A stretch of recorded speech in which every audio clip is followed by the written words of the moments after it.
Hi, my name's Phil. I like talking about politics, and in this video I'd like to discuss the new scandal emerging from Downing Street in the form of a report of another boozy party, but this time one that hasn't been investigated by either Sue Gray or the Met Police.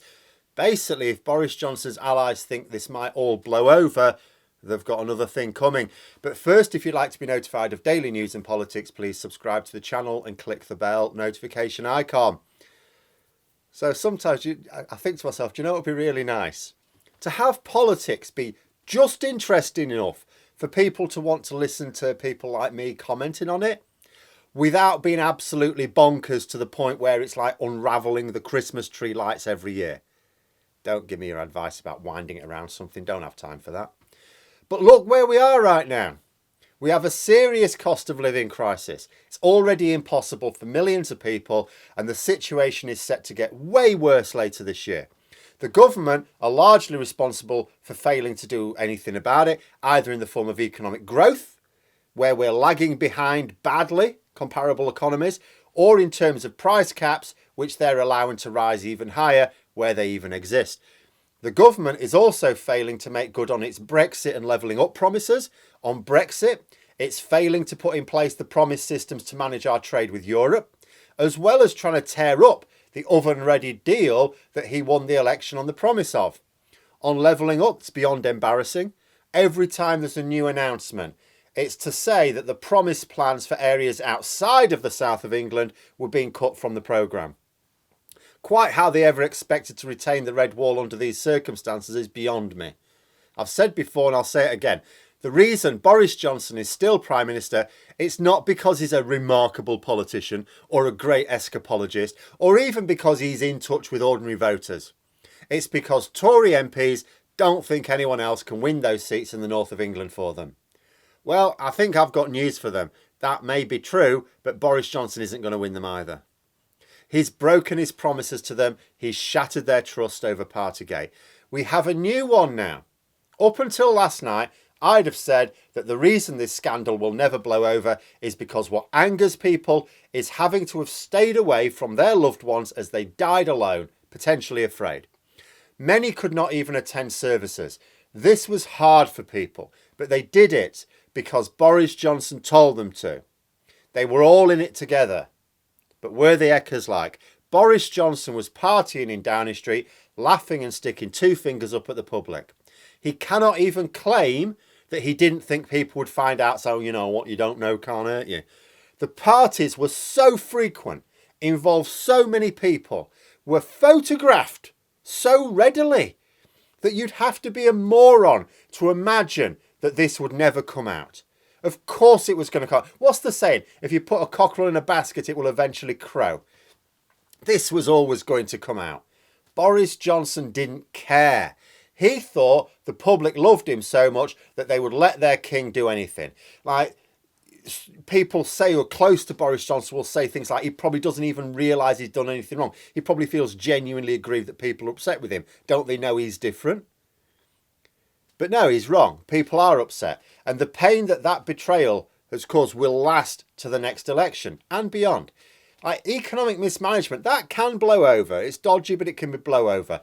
This is why Tories crush people's finances. Then they loosen the purse strings just before an election. Go, oh, it's all getting better now. Keep voting for us. Because people have got short memories. But these memories are stoked by the loss of loved ones. You don't forget that quickly. But now the scandal has something else that will keep it going. In fact, it's got two things to keep it going. The first is the fact that it looks like the police have deliberately, maybe corruptly, let Johnson off the hook with a single fine, even though they fined people who attended other parties that he also attended. There are moves to seek a judicial review into the police's handling of the case. I don't know whether that'll get anywhere. It may or may not.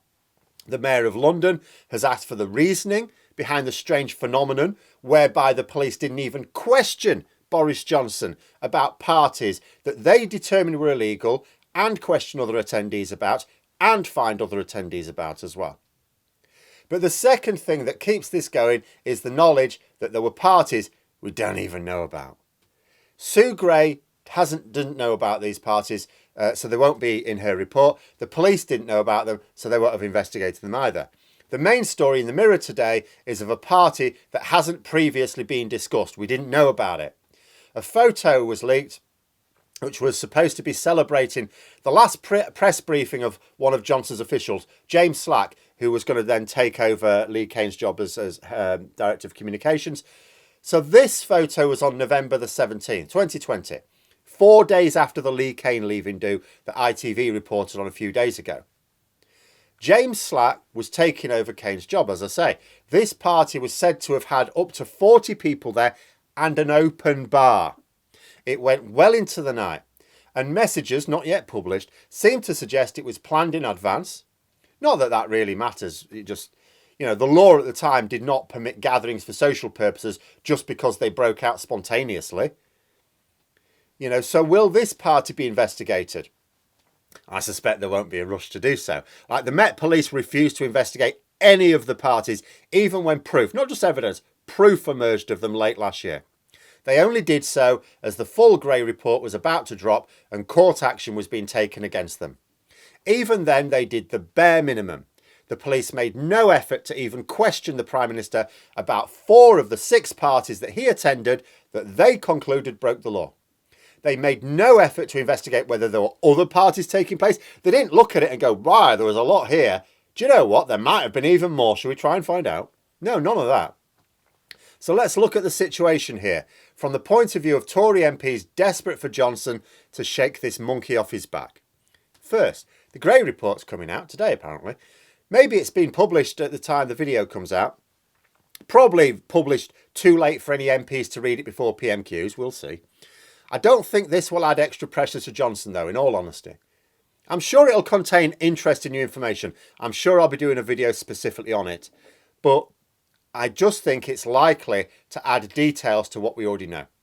Bear in mind, she already released a report with some general conclusions. They were very damaging for Downing Street and for Boris Johnson personally. In some ways, the Gray report might actually help Johnson, because right now the focus is on him as the boss, as it should be. But if the report, as it's supposed to do, is going to name a number of senior officials, well, that helps spread the blame around, doesn't it? Second, the Met Police are going to be under scrutiny now for their handling. Yes, this diverts attention away from Boris Johnson personally, but it does keep it on the scandal. This is likely to run for some time. Third, the investigation by the Privileges Committee into whether Johnson deliberately lied to Parliament is hardly likely to go well with all these new photos emerging. The problem with someone trying to concoct a defence, when you're guilty, well, you don't have that personal experience, but if you were guilty, you would imagine you're going to concoct a defence that forms a credible narrative based on the known evidence. So what's known? What's the evidence that's out and going to come out? So you base this alibi on it. But if you base your fabricated account on the idea that certain information isn't available, then it becomes available. You tend to be exposed. As the committee carries out the investigation, more evidence is going to keep coming to light. The best thing for Johnson is for this committee to conclude fairly quickly, but I don't think it will. And the longer it goes on, the more stuff can keep coming out. 4, we may find more evidence emerging of parties that were never investigated in the first place.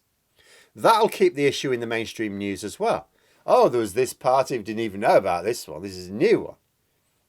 And against all of this, Johnson's allies will want to shift the discussion to what they will call the important issues. But what is the most important issue for voters? The cost of living crisis. And what is Johnson doing about it? Nothing really. Oh, there's going to be an announcement of support. They're even going to go ahead with the windfall tax, according to a report in the Daily Telegraph here. But all that is to divert attention from the Gray report. Bear in mind, Boris Johnson was already boasting about, we've already put in £22 billion worth of support. You break that down. That doesn't even cover the cost of energy, let alone the extra cost of food and fuel and all the rest of it. And the next one, it'll sound encouraging to people. They're going to announce more support. That'll be encouraging.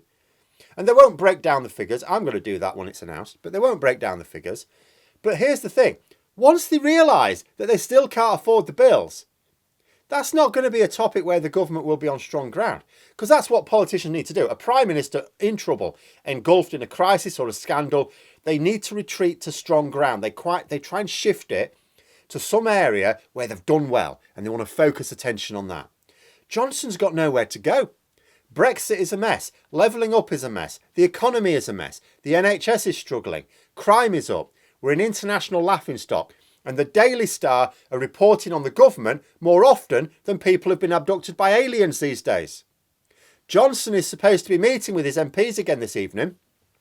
Normally, I'd be keeping my eyes peeled for correspondents tweeting things out of what's happened. I don't think I'll bother today. I think I can predict it, but the same as the last few. Johnson will make some crass jokes, then he'll complain how hard done he is and how it's all a Labour smear. A small number of Tory MPs will be disgusted with his lack of contrition. They've already put their letters in. That's nothing new. The rest will say it's time to move on. They'll just stand behind him because they've got no one better to put forward. They'll say, move on, move on. Move on to what? What area of Tory failure do they want to move on to? As I say, there's a suggestion now that the government's going to announce this windfall tax. So their grand plan is to do what Labour have been telling them to do for ages. So their plan is to explain to people that a Labour government will make the right decisions more quickly. Good plan. This whole government is just a mess right now. But those are my thoughts. Let me know yours in the comments below. I hope you found the video interesting. If you did, please click the like button. Maybe even click on the join button if you'd be interested in memberships. And until next time, I'll see you later.